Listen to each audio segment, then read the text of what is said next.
So I don't know how the audio is going to be, and I'm not mm, particularly groomed with my beard, but it's not really about keeping up appearances. So the thoughts that I want to kind of record on right now are, oh man, it's not going to be comprehensive, but it's certainly a push in the right direction. Is the difference between dopaminergic and serotonergic responses. Dopaminergic being dopamine, epinephrine, cortisol, and norepinephrine. So, pleasure, the avoidance of pain, fearfulness, and stress are all kind of analogs of each other. It's so funny. Right as I started recording, there's literally a uh, car parade happening. Um, and then serotonergic is serotonin, melanin, melatonin, and uh, DMT, dimethyltryptamine. And so those are kind of, they're not like pathways per se, but they they're signal modifiers, and they they are aspects of the storyteller.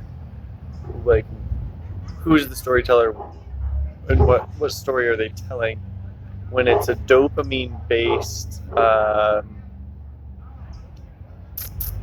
composition, it can be very, for lack of a better phrase or term, very ego and fear determined.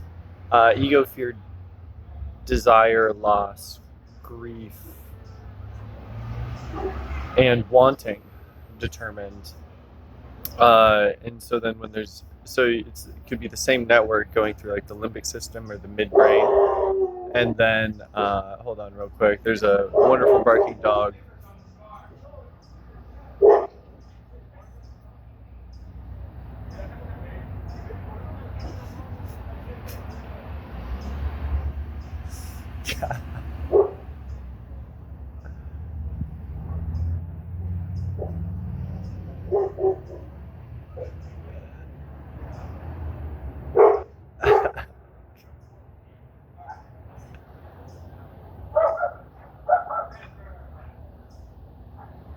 Yeah, some people like to bring their hunting dogs to town. Um, which, yeah. So, serotonergic response, it modifies the signal through the limbic system differently than dopaminergic. And so there's like different like techniques, behaviors, experiences, identifications, things that will uh, enhance, gosh, activity, and possibly change like the primary state for what neurotransmitter is going to be released into the limbic system. Like if it's going to be more serotonin based. The thing is with the dopaminergic response of wanting, and then kind of like the philosophy or spirituality or the beliefs, ideas, behaviors about like wanting, not wanting.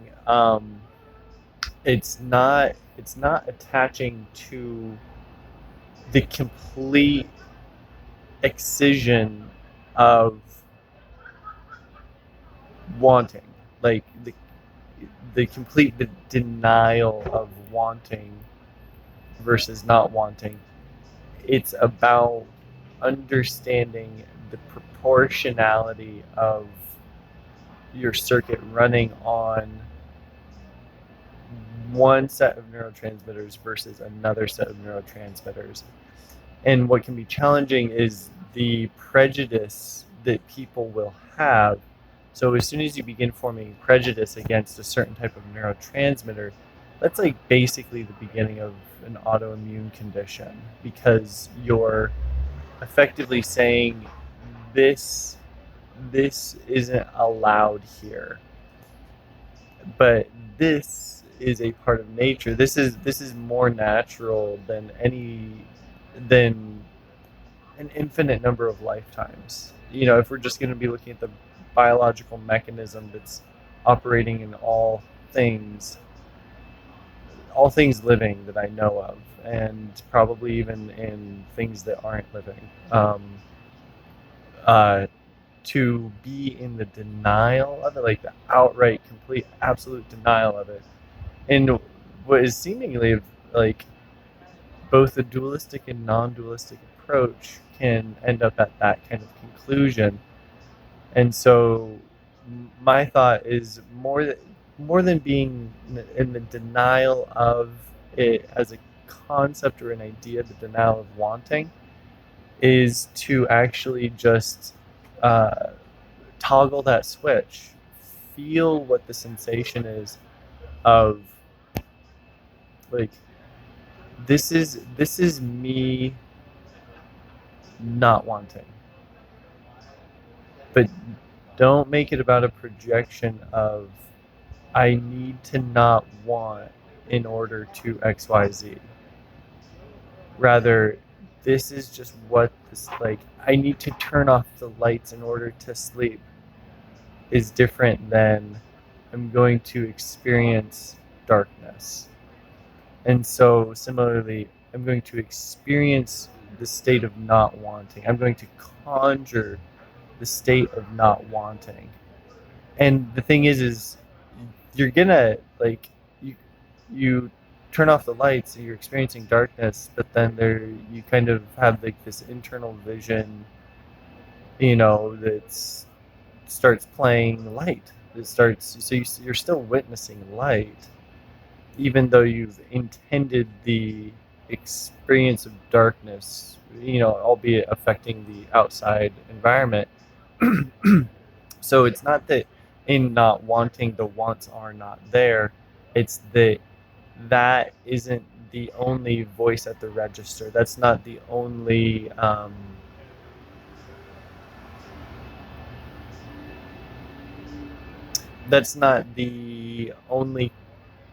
command. That's not the only authority in the arrangement of thought and the arrangement of feeling. And so, kind of uh,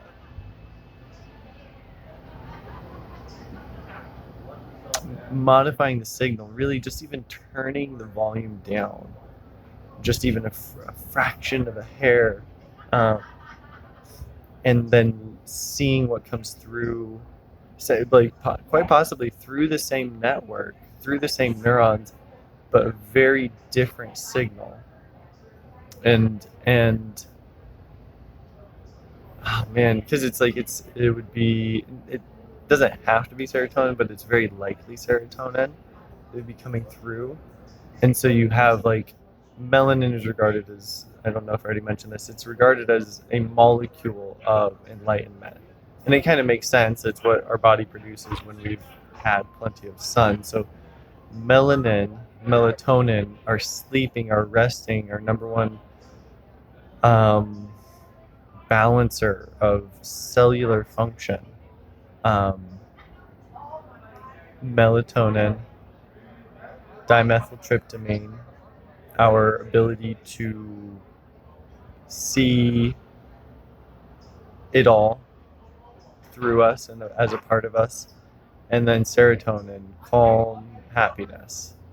Uh, those those exponents going through the same network as what may trigger you when it's epinephrine, fearfulness, norepinephrine, the avoidance of pain, dopamine, pleasure seeking, and in cortisol, stress. When when the signal is being modified by serotonin rather than dopamine, you're really arriving. it would feel like being in a different dimension because it's such a preponderance more information is allowed to flow through that network, and so much more information is arranged by the function of serotonin. And I'm not saying this like there's plenty else, but just in terms of like where is there kind of a switch that you can toggle with and toggle with the sensation of that immediately, um, well, I mean, oh gosh, the degree of concentration is relevant, but will very immediately change how your aptitude change possibly even your attitude. But rather than even having those things as a goal, what is the sensation of going from wanting to not wanting, and trying to reduce as much of uh, the like reducing that so then the signal changes, and then reducing as much of the other noise. And it's not to get to like some bedrock of like completely shutting down fear or uh, pleasure or the avoidance of pain or um, stress. It's not to get rid of those things, because without those things we would not exist. Um, I think the heart would stop beating within, gosh, probably 30 seconds without epinephrine and norepinephrine, dopamine and cortisol. And then the body, yeah. So they're super, super, super essential. Um, but getting the conversion over to serotonin, getting the conversion over to these different networks of information, I think is relevant to recognizing, understanding, living the dream, relaxing, being at peace, getting what you want by not wanting it, but by living in the frequency of the dream that you have always existed in. And so, I mean, that's kind of just my 2 cents. Some things that have been coming through, and uh, I don't know. Hopefully, it kind of elucidates what all is going on. Yeah, it's a nice ramble, a nice jaunt through uh, introductory neurology or cognitive science and whatever. But yeah, try that on for size.